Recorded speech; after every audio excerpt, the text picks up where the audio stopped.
Here we go. Today we're taking an old retired box truck and the hot wrench, and we're going to turn it into, well, you'll see. There it is, up on the forklifts. One box off. Next piece is ready to go on. Alright, day number 796 or whatever it is. We're gonna keep working on this thing. So this is the last piece of the puzzle. Well, for now. That pintle hitch isn't gonna work. It's way too heavy, way too valuable. So we're gonna try and find something more affordable, more suited for what he's gonna want to use it for. And we're gonna lift this with the forklifts, and it's not balanced at all. We have no idea what it weighs. So stay tuned, this should be interesting, but we probably won't drop it, which that'd be a bad deal. We don't want to do that.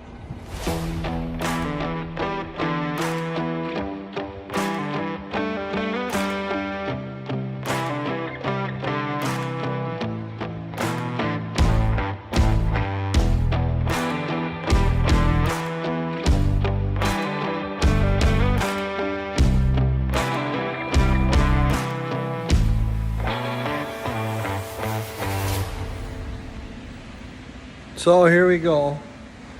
We got the vac tank on. Our helper's been strapping it down. It's probably a little overkill. We're probably not done yet anyway. We had to space this out. What we're trying to do here is make this surface the same height as this surface to try and limit, if not eliminate, a trip hazard, so it's a little bit safer for our customer. So now we have this gap, which was planned. So we're gonna put a catwalk in here and a fold down ladder. So again, safety in mind. So it's safe to get up there, and he could service this pump, and then he's gonna have motors over here for the pressure washer. Those are freshwater tanks for that. So he wants to make a safe catwalk. So that's what we're gonna do here. So now we're gonna go outside in the heat and use the hot wrench, and we're gonna cut it apart with fire. So this is gonna be fun, but we're getting close, getting exciting. It's always fun to see a project get finished, so hang in there.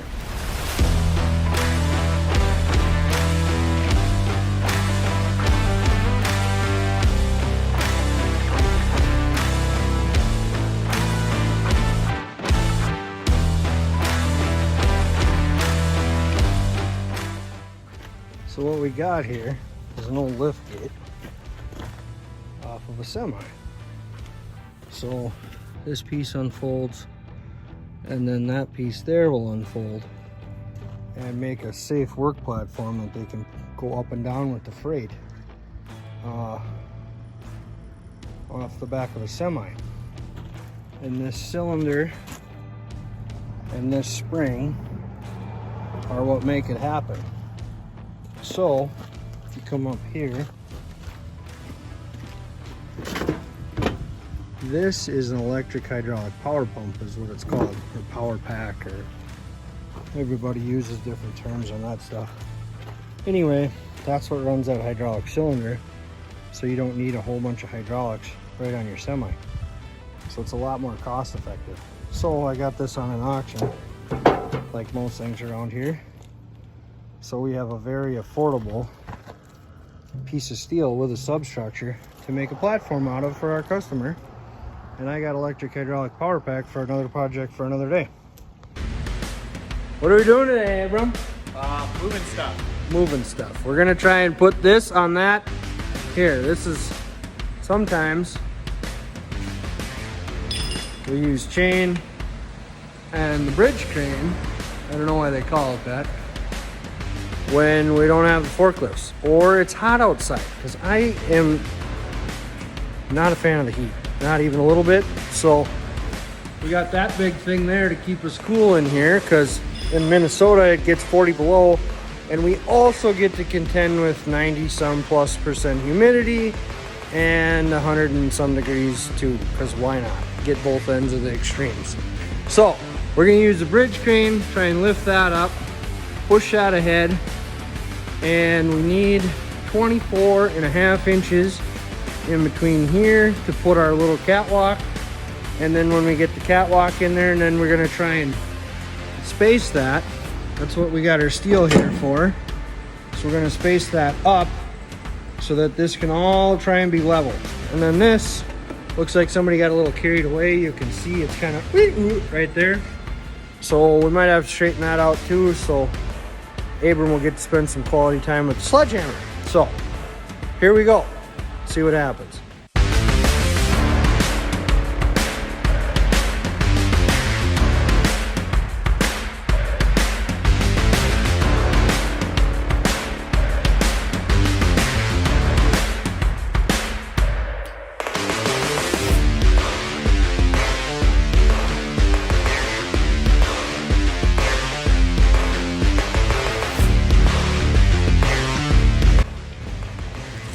That side's 33 1/4. So this did not work because the truck is in here like this and that is square like this. So I wanted to twist the bed back and forth, so we just used the pry bar instead. 34. So right there is the pry bar, because steel on steel slides. Steel on wood does not slide very well. So we have these spacers in here. That's what we're using to try and make this and this the same height, so we got steel on steel with the deck.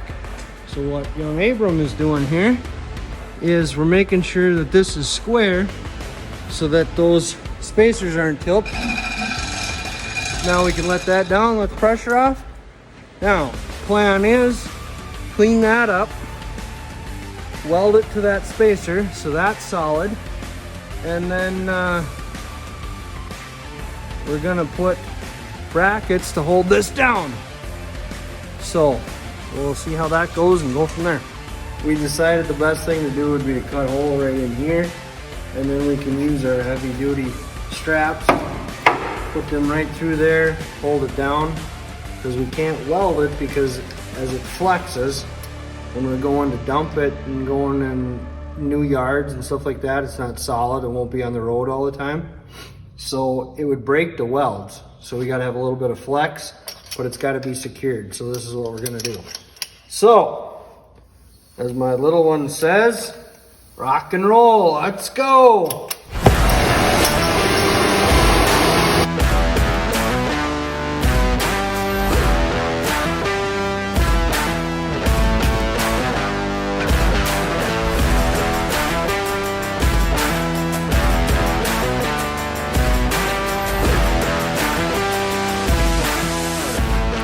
So on this side, we still have a hinge, because apparently this used to be a dump body, because that is where the cylinder would go, right there.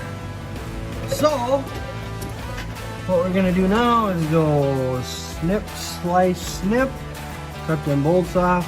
Abram's gonna grab the air chisel, gonna jam that in there and hopefully pop that off like a pop top on a pop can. And then we can cut our hole here and keep moving on with progress. Right, Abram? Yes. All right, here we go.